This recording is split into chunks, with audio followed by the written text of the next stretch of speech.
منبر رسول پر جلوہ بار علماء کرام،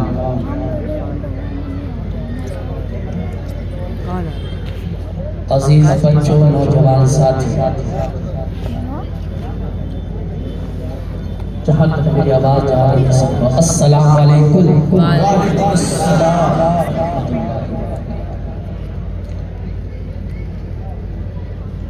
الحمدللہ الذی کفا والسلام علی عبادہ الذین اصطفیٰ۔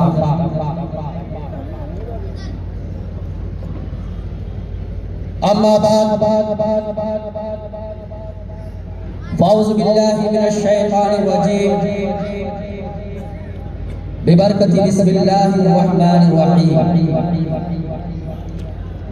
ذالک الکتاب لا ریب فیہ ھدی للمتقین۔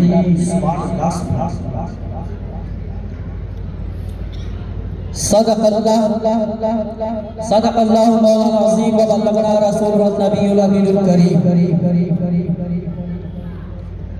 ونحن على ذلك من الشاهدين والشاكرين والحمد لله رب العالمين۔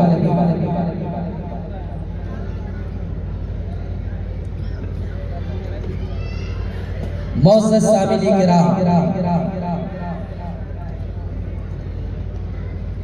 میں نے جو آیت کریمہ پڑھی ہے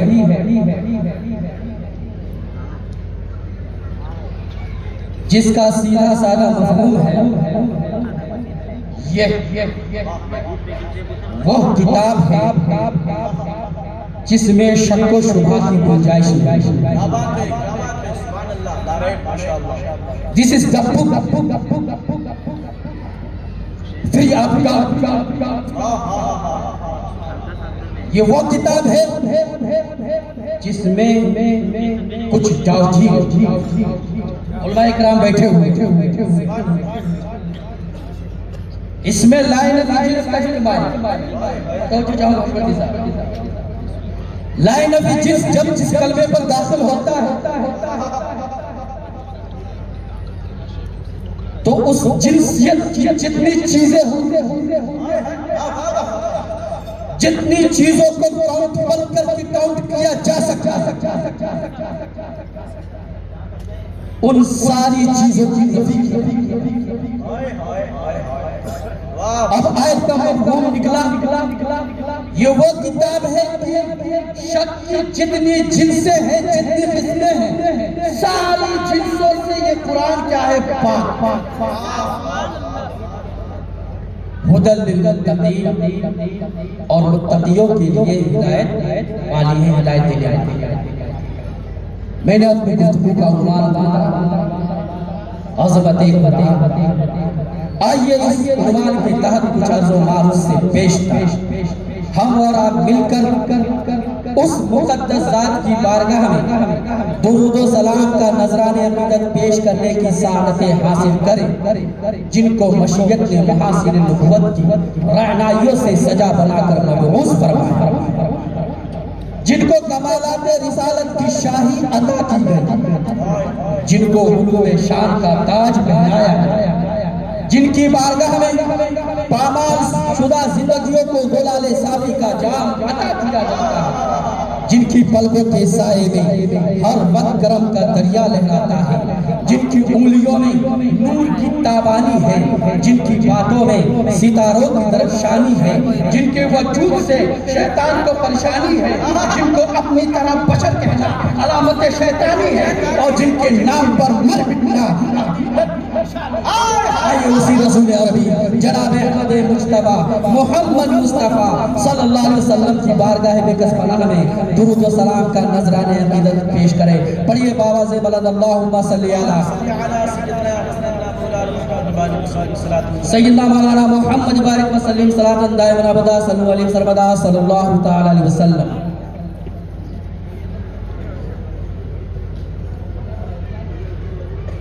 ہے قول محمد، ہے قول خدا، فرمان نہ بدلا جائے گا، بدلے گا زمانہ لاکھ، مگر قرآن نہ بدلا جائے گا۔ آپ لوگ بولیے قرآن نہ بدلا جائے گا۔ ان سے آپ بولیے بدلے گا زمانہ لاکھ، قرآن کا بدلا جائے گا۔ دنیا کی جتنی کتابیں، چاہے وید ہو، چاہے بائبل ہو، چاہے گرنتھ ہو، چاہے توریت ہو، چاہے زبور ہو، چاہے انجیل ہو، جتنی کتابیں ہیں، ساری کتابوں سے اگر پوچھا جائے یہ کتاب تو کیسی ہے، تیرے اندر کوالٹی کیا ہے، کیا تیرے اندر شک و شبہ ہے، تو ساری کتابیں لاجواب ہو جائے گی، خاموش ہو جائے گی۔ کوئی کتاب یہ جواب نہیں دے گی کہ میں ایسی کتاب ہوں جس میں 100% سچ ہے، شک ہے ہی نہیں۔ مگر یہ اسی دھرتی پر ایک ایسی کتاب جسے قرآن کہا جاتا ہے، جیسے ہی آپ کھولیں گے پہلے پیج سے دوسرے پیج پر آئیں گے، جیسے ہی الف لام میم تلاوت کریں گے اس کے بعد فوراً قرآن کتاب خود اعلان کرتی ہے ذالک الکتاب لا ریب فیہ، میں ایسی کتاب ہوں جس میں شک و شبہ کی گنجائش نہیں، اور یہ ہدایت دینے والی ہے متقیوں کے لیے، پرہیزگاروں کی۔ عزیزان گرامی، اور یہ قرآن کتاب ایسی ہے کہ اگر اسے پڑھانے کے لیے کوئی بیٹھ جائے تو استاد بن جاتا ہے،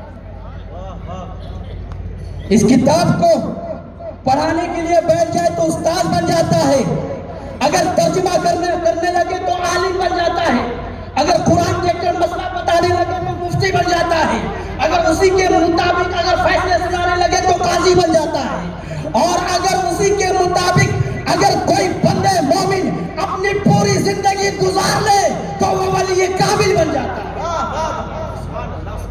عزیزان گرامی، یہ وہ کتاب ہے جس میں شک و شبہ کی کوئی گنجائش نہیں، اور پوری دنیا میں کسی کتاب نے چیلنج نہیں کیا ہے، ایک یہ واحد ایسی کتاب ہے جس نے چیلنج کر دیا ہے، اور وہ چیلنج آج تک کوئی ایکسپٹ کرنے کو تیار نہیں ہے۔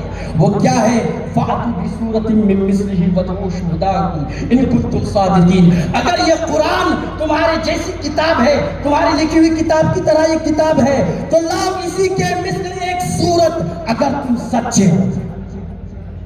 یہ چیلنج دیا تو دنیا کے جتنے ماہرین تھے اور جو عرب والے اپنی زبان پر بڑے نازا تھے سب دنگ رہ گئے، مگر پھر بھی ایک شاعر جو عربی زبان سے مہارت تامہ حاصل تھی وہ کھڑا ہوا اور اس چیلنج کو ایکسپٹ کیا، اور اس نے القاریہ ملقاریہ وما ادراک ملقاریہ پر وزن بیٹھایا، اور اس نے کیا سیٹ کیا؟ الفیل ملفیل وما ادراک ملفیل۔ دراصل اس آیت کریمہ کے اندر قیامت کا ذکر ہے، علماء اکرام اور آپ بھی سنیے، القاریہ ملقاریہ، اس میں قیامت کا ذکر ہے کہ دل دہلا دینے والی چیز، کیا دل دہلا دینے والی چیز؟ تو نے کیا جانا یہ دل دہلانے والی چیز کیا ہے؟ وہ عربی دان تھا، زبان جاننے والا تھا، اس نے قرآن کو ہلکے میں لیا، اس کی بلاغت کو ہلکے میں لے لیا، اور اس نے فٹ کیا الفیل ملفیل وما ادراک ملفیل، ہاتھی کیا ہاتھی، تو نے کیا جانا ہاتھی کیا ہے؟ جب یہ پیش کیا عربوں نے دیکھا تو عرب والے اس کی کھلی اڑانے لگے، ارے احمق، عرب میں ہاتھی نہیں پایا جاتا ہے، ایران میں تو پایا جاتا ہے، افریقہ میں تو پایا جاتا ہے، دیگر ممالک میں تو پایا جاتا ہے، ارے احمق، ہندوستان میں بعض علاقے ایسے ہیں کہ ہاتھی کو پوجا بھی جاتا ہے، اور تو بنا کر لایا ہے ہاتھی کیا ہاتھی، تو نے کیا جانا ہاتھی کیا؟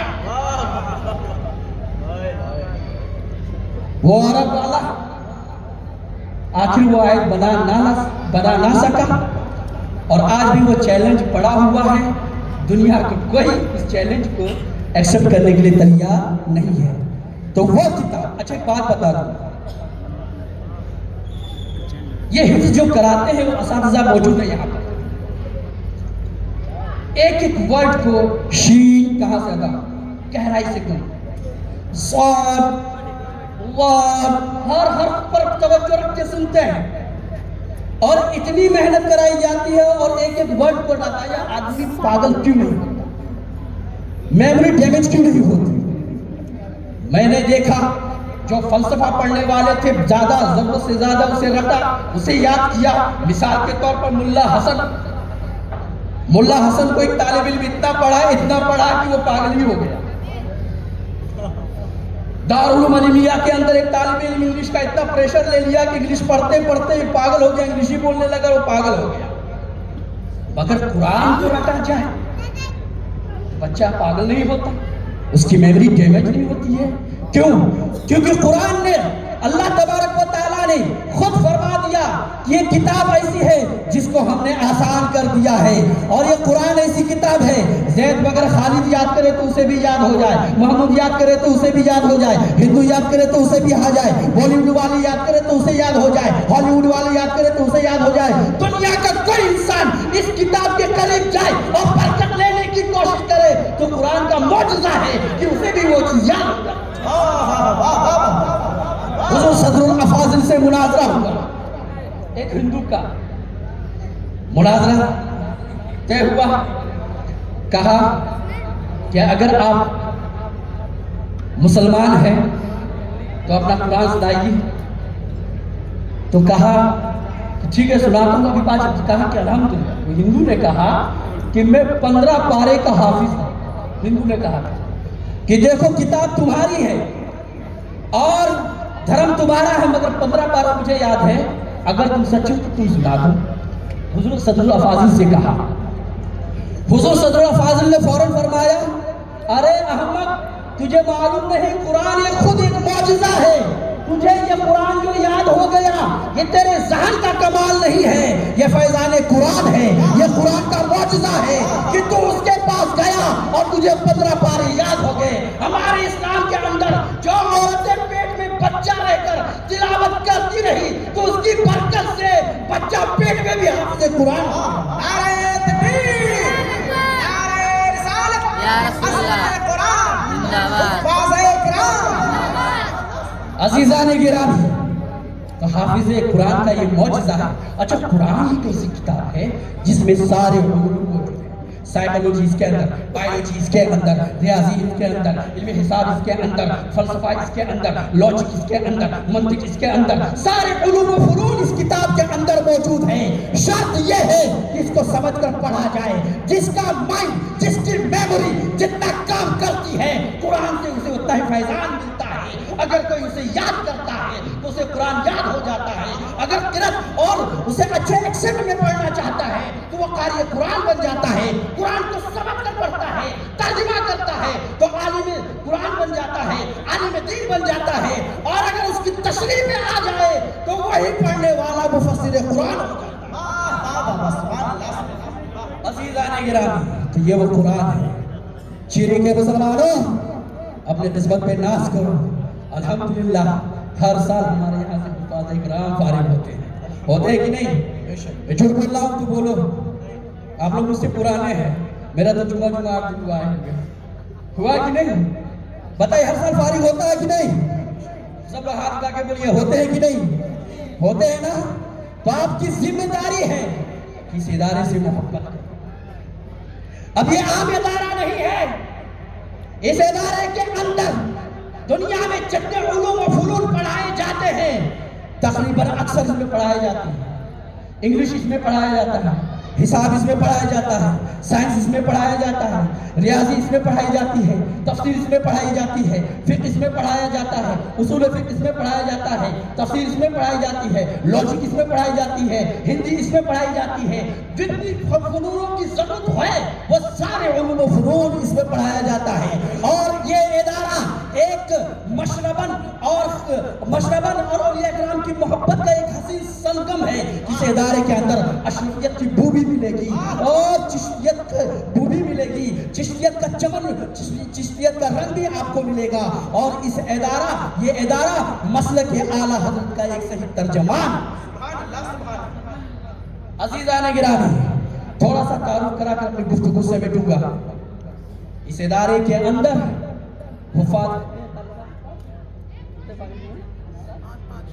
پانچ حفاظ اکرام فارغ اور ان کے چہروں کی زیارت کی جائے. یہ آپ کے محنتوں کا نتیجہ ہے. کوئی ادارہ کوئی ایک سوچے کہ میں چلا لوں